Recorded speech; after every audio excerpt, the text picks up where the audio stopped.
Achieving Gender Parity in Education for Women in Pakistan. This presentation will look at how gender parity can be improved by educating women in Pakistan. We will also look at the background of Pakistan and the role in which women play in society. We will understand the global initiative of the Sustainable Development Goals, specifically Goal 5, Gender Equality. It will also take focus on the benefits of women having an education, the barriers which women face when trying to get an education, and the consequences women may face if they want an education. Overall, this presentation is to look at how gender equality can be reduced so that all men and women have the right to an education. Article 25 of the Universal Declaration of Human Rights states that there shall be no discrimination on the basis of sex, and education for all should be free and compulsory between the ages of 5 and 16. Pakistan is a country situated in South Asia. Its neighbouring countries are Iran, Afghanistan and India. Pakistan is the fifth most populous country, with a population of 216.6 million people, of which 51% are men and 48% are women. Pakistani culture is highly gendered and segregated, with clearly defined roles for men and women. It is a society that is seen as a male-obsessed country. Men are seen to flourish and stand up for their cause, which then places women in a derogatory position. The World Economic Forum Global Gender Gap in 2012 ranks Pakistan 134 out of 135 countries for being the worst place for women to live.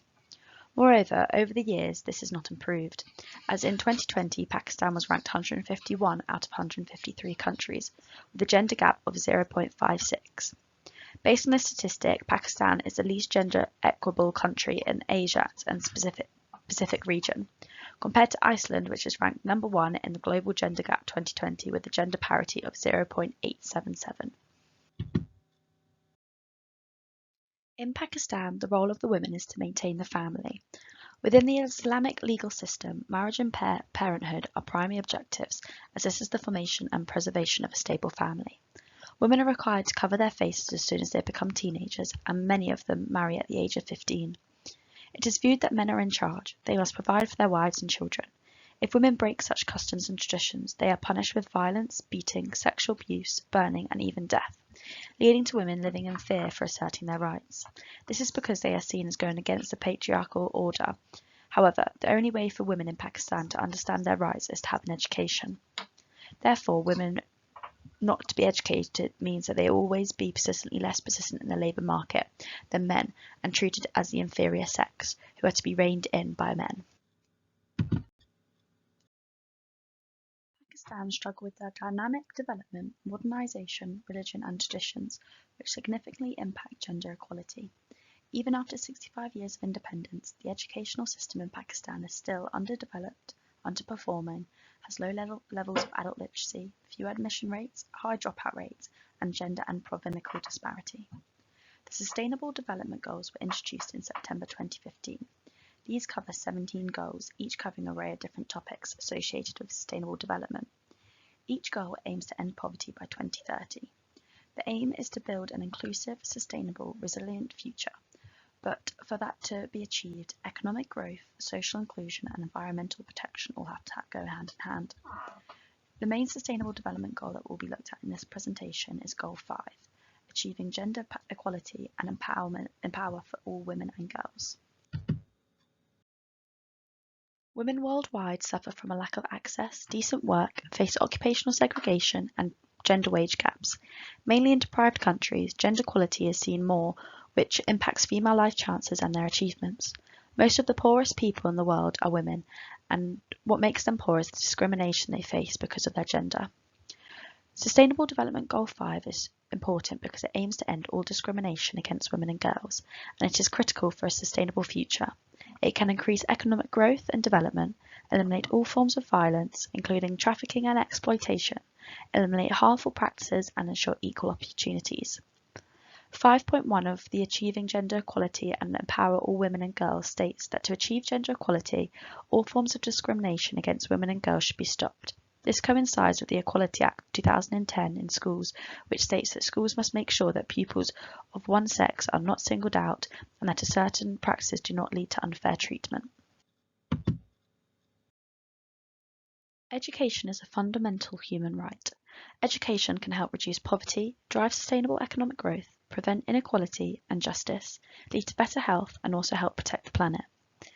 Globally, 3/4 of children of primary school age, of which are girls, have never set foot in a school. And in 2018, fewer than 90 girls in Pakistan enrolled for every 100 boys. Gender equality is a global priority for UNESCO, and this is linked to help promote the right to education supported by the Sustainable Development Goals. They want to ensure that boys and girls, men and women, can gain equal access to an education, and that they are empowered equality through education. By women having an education, it allows them to manage their own lives and gives them the acquisition and knowledge, the organisation, managerial and administrative skills, which in turn can improve their self-esteem and help women get out of poverty, in hand supporting the whole family not live in poverty as well. To be able to see if any of these initiatives are working, UNICEF came up with the strategy of Every Child Learns. Its 3 goals are to ensure equitable access to learning opportunities, improved learning and skills for all, and impaired learning and protection for children in emergencies and fragile contexts. For these to be achieved, UNICEF worked with partners such as the World Bank and UNESCO to identify the out-of-school children and implement strategies to reach out to them and get them into school. In Pakistan, many women are denied access to primary education. Many girls want to gain an education as they have the dreams to be a lawyer, engineer, or have a future of possibilities. However, they are faced with many barriers. In Pakistan, 22.5 million children are not in school, of which that are in school, 81 of them do not end up finishing primary school, and only 10% of women receive 10 years or more of schooling. The rest stay at home and complete the duties that society sets out for them. BEER 2009 states that gender equality can be reduced by education through the mobilisation of women and them being able to recognise, express their views, obtain and disseminate information, and overall improve the status of women. So why are women in education so low? This is because the barriers that stop women from gaining an education include unpaid care and domestic work, exploitation, denied access to education, unequal divisions, religion, teacher attendance, safety, culture, violence and sexual violence, poverty and discrimination. These all lead to women being fearful of going to school and getting an education. It also shows that women are to be unrepresented, discriminatory laws and social norms to remain pervasive, and physical and sexual abuse to occur. According to the World Bank, these barriers can be divided into 3 categories: equity, access and equality. Equity refers to favouring the boys, as they get sent to school rather than the girls. This is because of the traditions that they follow. The girls are then required to stay at home and look after the family. Access refers to the accessibility of schools. Often the schools are not close enough for girls to walk and not safe. They may not be able to access textbooks, or they may have a shortage of female qualified teachers. Many parents do not want their girls to be in a male-dominated area at school. Quality refers to having a decent infrastructure, including basic toilets, drinking water, and quality of teachers, as they may not be fully qualified or trained. If women did not have these barriers, they would be able to be educated. It would enable them to acquire the knowledge of society and its values, allowing their minds to be developed. It would also improve their self-esteem and social and financial status, leading to families to coming out of poverty, as they will have better child survival, health and schooling.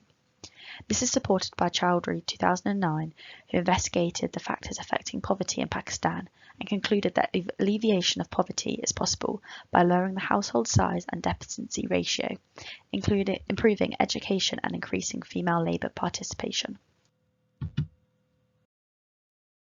The extremist militant group in Pakistan, known as the Taliban, claim that educating women goes against Islam, and that if women go against these beliefs and traditions, they will inflict harsh punishment. 2 examples of this are in 2008. The Taliban bombed 200 girls' schools as they loathed the idea that women were in school and getting an education. The second example is Malala. She spoke out about women's rights and women having an education, and because of this, she was shot in the head on her way home one day. They did this because they wanted to inflict fear into people, so they would not go against any of the beliefs and traditions in which they would stick to. However, that did not stop Malala, as now she is still fighting for women in education and trying to get women and girls to have the opportunity to reach their goals. To conclude, Over many years, gender equality has improved in some countries. However, others have a long way to go. Women getting an education is essential, as it not only does improve gender equality, but it increases economic growth, reduces poverty, and ends discrimination, allows women to have an equal opportunity and eliminate all forms of violence. But it also empowers women and allows them to understand and learn about their rights, which can reduce the sexual violence and have healthy lifestyles and living. This is why frequent training and awareness programs are needed to educate women on their rights and equip them for exercising their demands. If gender equality and women empowerment is reached across the world, it will help reduce poverty, but it also can be done if stability, growth, and sustainability of economic prosperous countries have equal rights too.